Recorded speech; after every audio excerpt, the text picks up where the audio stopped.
Everybody, I hope you had a really good break over Easter. So we're back for week 7. So we've got this week and then 2 more weeks after that, and then we're off on prac. So I'm just going to run through what we did in the workshop today and give you a few points for your second assignment. So just to recap assignment 2, it's due at the end of week 9. So on the Friday of week 9, just by midnight is fine, and you're emailing it to me like you did for the first assignment. You're developing a resource that goes with the unit that you developed for assignment 1, and you're just going to add a brief explanation of what that resource is, how it fits in with your unit. You don't need to go to a great deal of effort in constructing that explanation. It's just so that I understand where your resource fits. And then you're going to write an essay that responds to the provocation, which is about whether or not high school teachers are prepared to teach Year 7 in high school. So your essay is around about 1,000 words, and your resource is the equivalent of 500 words. And the assignment 2 is weighted at 40%.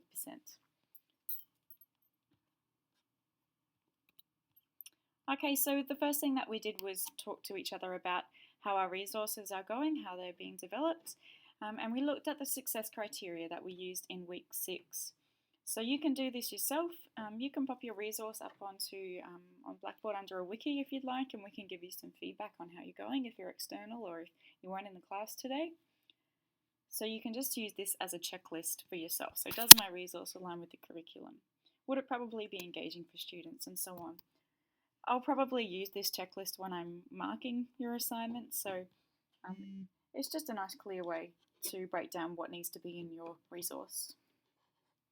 Also, under Learning Resources, check the Week 7 resources. There's another idea of a resource that you can use in your classroom that uses Excel. So in Week 6, we looked at how to create an interactive PowerPoint. In Week 7, it looks at how to create an interactive Excel spreadsheet. So it's where you can type in questions, and then there's a drop-down box and students can choose their answers. If they get the right answer, it pops up saying, well done. If they get the wrong answer, it says, sorry, try again, something like that. So maybe save that to your bank of resources, just another idea of something that you can use in the classroom.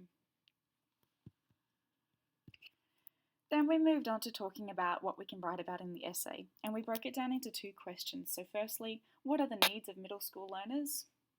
We looked at junior secondary theory, middle schooling theory, and then how have Queensland teachers been prepared to teach these learners? And we had to talk about whether or not those 2 things line up. Just as a bit of a background for why middle schooling is a thing now, why we talk about middle schooling, as we've done more research into learning and into young people, we understand a lot more about how they develop and what their needs are. I'll give you a moment to read the paragraph there.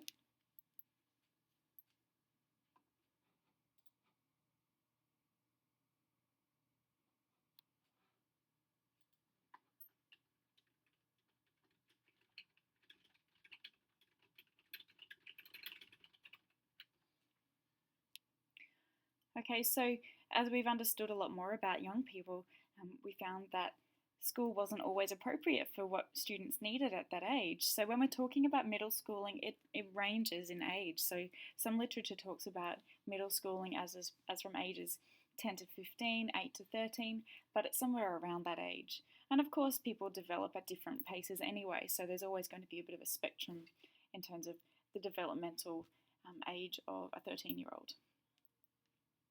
So there was a bit of a mismatch between the needs of the students and then what the pedagogy curriculum assessment was looking like. So now we have a little bit more information. We look at how we can meet the needs of middle school learners a little bit better. Pendergast and Barr, in their textbook, which is a reference that I've got at the end of these slides, and I've also put the link to it. It's an online book in QUT Library, so I've put a link to that under Assessment 2. They talk about 3 domains of teaching, curriculum, pedagogy and assessment. Now, we can't control the curriculum as classroom teachers. To a large extent, that's imposed top-down. We can't really do a whole lot about that. So we just hope that our policymakers have done a good job of designing curriculum that is appropriate for Year 7 students. But our locus of control is with pedagogy and assessment. So as a classroom teacher, you can control the kind of pedagogy that you use.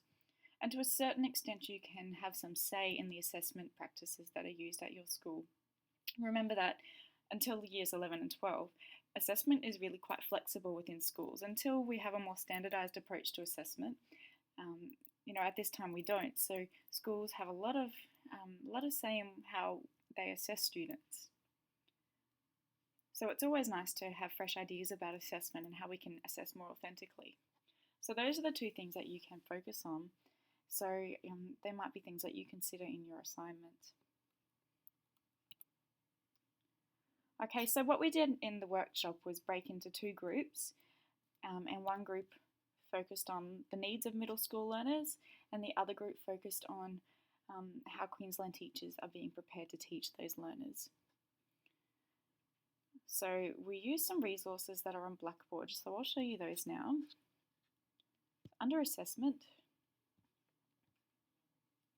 Assessment 2, and then Middle School Learners. I've put a range of resources here. Now this Hudson and Hudson article here is actually really, really good. They're reporting on a study that they did with pre-service teachers and how well they felt they were prepared to teach middle school when they were at uni. But there's a lot of middle school theory, teacher preparation theory there, things that you could probably apply to your assignment. So use some of those references. Have a look at the points that Hudson and Hudson make in that article. This is the Pendergast and Barr textbook that I was just referring to. So chapter 3 is all about middle school learners and part 3 is about pedagogy. So have a flip through that book. It's an online book through the library. This is another quite easy to read article by Pendergast. If you wanted to look at what teachers need to know, Lee Schulman is probably the seminal author on teacher knowledge.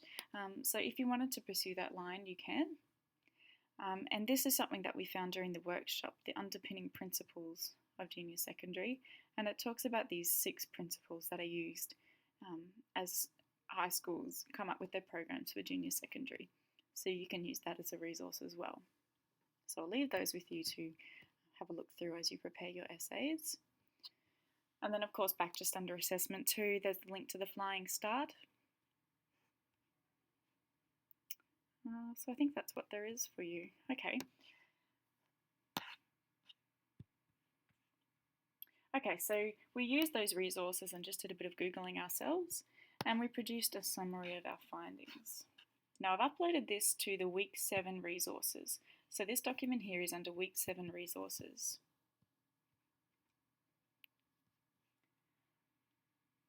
So for question 1, which was about what are the needs of middle school learners, the group was talking about the different teaching approaches that we can use. I'll give you a moment just to peruse what that group came up with.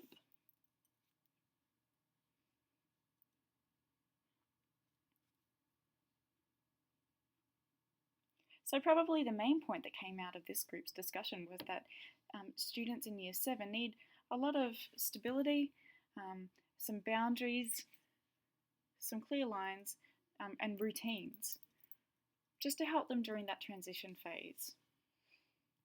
The group used the Queensland Government Flying Start resources. So that's what they came up with. And then for question 2 about how Queensland teachers are being prepared, there was some ongoing PD. Now they found a program, this middle phase leaders and support networks, a program that the department put in place. I think it was 34 high-performing teachers were taken and trained up in middle schooling theory and then sent out into schools to upskill teachers in middle schooling. We also know that some teachers from primary schools went up to Year 7, so moved into teaching in a high school just to help with that transition. There were some points brought out from the Hudson article. So those are some points that the second group came up with. So that document's there for you to look at in a little bit more detail. So that one's under the Week 7 resources. So Learning Resources, Week 7. Okay, so that's basically what happened in the workshop today. We had to talk through the theory around middle schooling and how teachers are being prepared. Remember that your essay is only 1,000 words, so you only need to make 1 or 2 really solid arguments. I also updated the criteria sheet. It did say that to get a 7 you needed to use at least 7 references. That's probably a few too many for a 1,000 word essay, so if you can use just at least 4 references, have a look through the criteria sheet. It gives you a few tips on the kinds of things that you could be talking about. And of course, remember that there's a walkthrough on YouTube for the second assignment. If you have any other questions, if you want to talk through anything that you've read or you're reading, if you want to talk through the kinds of arguments or your thesis that you want to put forward in your essay, please email me and we can talk through what your ideas are. Alright, good luck guys. I'll see you next week.